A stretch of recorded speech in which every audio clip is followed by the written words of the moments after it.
Picture this, it's 1974, and a young woman named Linda Ann Healy has just vanished from her basement bedroom in Seattle. And the details left behind are, well, they're absolutely chilling. Her bed, perfectly made, her nightgown, neatly folded, but right there on her pillow was a bloodstain literally the size of a dinner plate. And the police? They had absolutely no suspect, no motive, and no body. What they didn't know at the time, what literally no one knew yet, can be summed up in one haunting thought. This wasn't just a crime scene, it was an introduction. And that introduction was to Ted Bundy. Now you might already know he confessed to 30 murders, but authorities actually suspect him in over 100. As for the rest of those victims, they are still unidentified, and those cases are still stubbornly unsolved. Welcome to The Explainer. Today, we're diving deep into America's haunting cold cases and the evolution of forensics. We're going to look at the investigations that literally broke detectives and the incredible evolution of the tools used to finally crack them, or at least try to. It's like watching structured science take on pure chaos, right?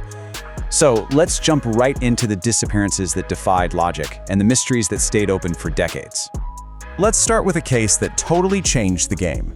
Section 1, solved by modern science, the Golden State Killer. Okay, let's dive into this timeline. The guy behind it, Joseph James DeAngelo, actually operated under 3 different names across California. He was terrifyingly meticulous, casing victims for weeks, cutting phone lines before even stepping foot inside. Between 1974 and 1986, he committed at least 13 murders, 50 rapes, and 100 burglaries. He'd even call his victims from untraceable payphones afterwards just to taunt them. And then, total silence. For decades, he just lived this completely forgettable life in a Sacramento suburb as a former police officer. Literally, while he was out coaching Little League, investigators were interviewing over 45,000 people trying to track him down.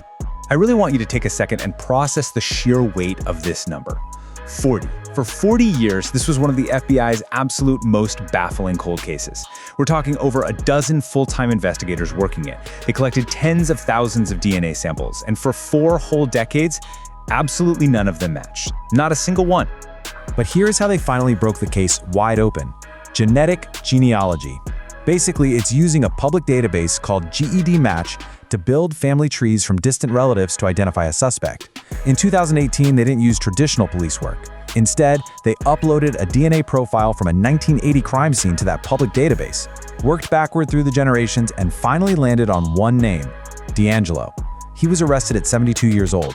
And you know what's amazing? This exact technique has now solved over 300 cold cases. It just goes to show you, DNA doesn't age and it definitely doesn't forget. But you know, not all stories end with a neat little arrest. Section 2, the enduring American mysteries, the untouchable ghost. So, if the Golden State Killer is the ultimate triumph of modern science, the Zodiac Killer is the exact opposite.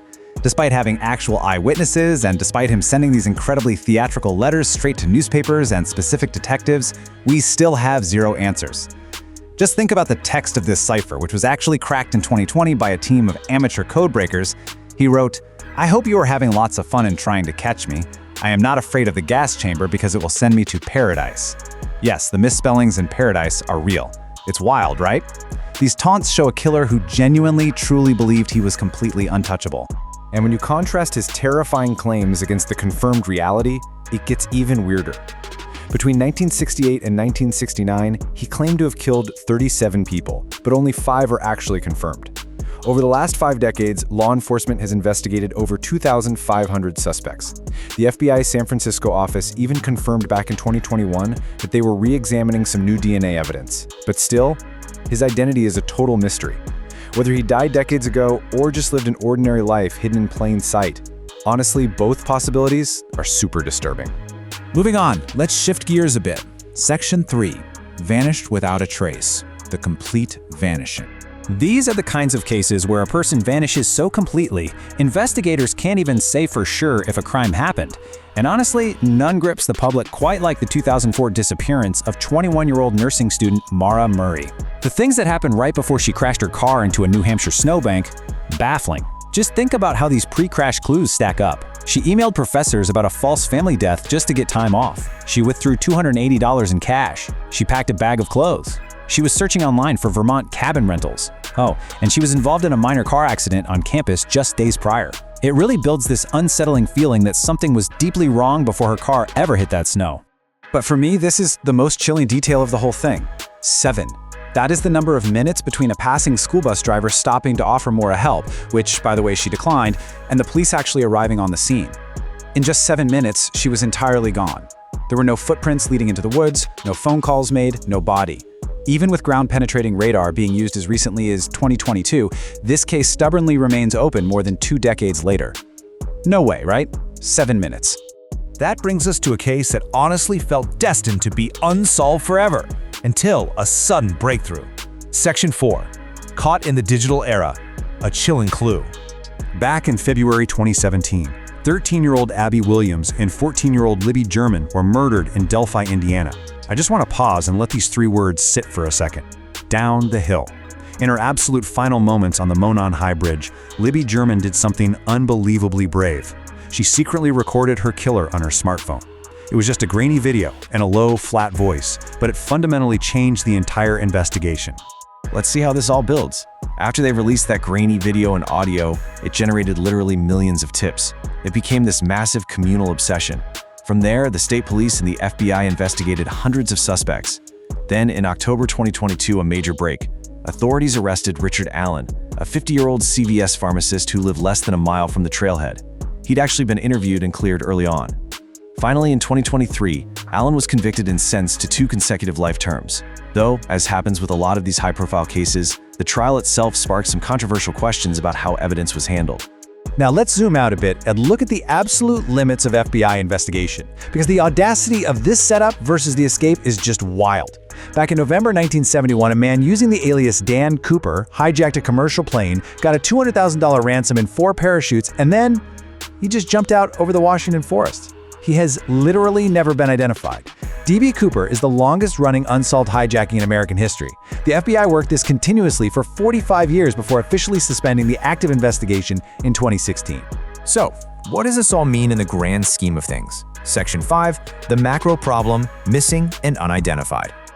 The really crucial point here is that these famous cases we just talked about, Bundy, Zodiac, Delphi, they are literally just the tip of the iceberg. We have to look at the systemic reality of America's databases. Think about this data from NamUs, the National Missing and Unidentified Persons System. As of 2026, we are looking at over 25,000 active missing persons cases and over 14,000 cases of unidentified remains. That's a massive database. And I want to really stress this. These are not just numbers on a spreadsheet. These are real people. Every single one of them has a family somewhere just waiting for an answer. And we also need to acknowledge a pretty uncomfortable truth about how these cases are treated in the first place, which brings us to missing white woman syndrome. This was a term coined by journalist Gwyneth Hill. Basically, it describes how media attention and, as a result, actual investigative resources flow unevenly depending on a victim's demographics. Historically, the true crime genre has really overlooked marginalized communities, specifically Native American women, Black teenagers, and immigrants. To put that into perspective, consider this truly devastating number, 1,800. That is the number of Native American women and girls who were reported missing in the year 2020 alone. Now, Maura Murray is practically a household name, but how many of those 1,800 names does the general public actually know? But listen, it's not all bleak. There is some measured optimism on the horizon as we look at the investigative tech available in 2026. Forensic genealogy, it's now been applied to over 500 cases. We're also seeing AI facial recognition being used on skeletal remains, touch DNA being recovered from surfaces touched literally years ago, and an FBI database packing over 160 million biometric records. But here's the catch. Technology is just the tool. Cold cases go cold for human reasons, and they get solved because humans, whether it's a detective, a journalist, or a stubborn family member, keep caring and keep pushing for answers. Which ultimately leaves us with one haunting question. What really happened? Somewhere out there tonight, a detective is pulling a dusty box out of storage, and a family is sitting by the phone waiting for it to ring. I urge you to remember these open files. The absolute least we can do as learners and citizens is to keep their names alive. If you happen to know something, the NamUs and FBI tip portals are out there. Keep asking questions and keep learning. Thanks so much for joining me on this explainer.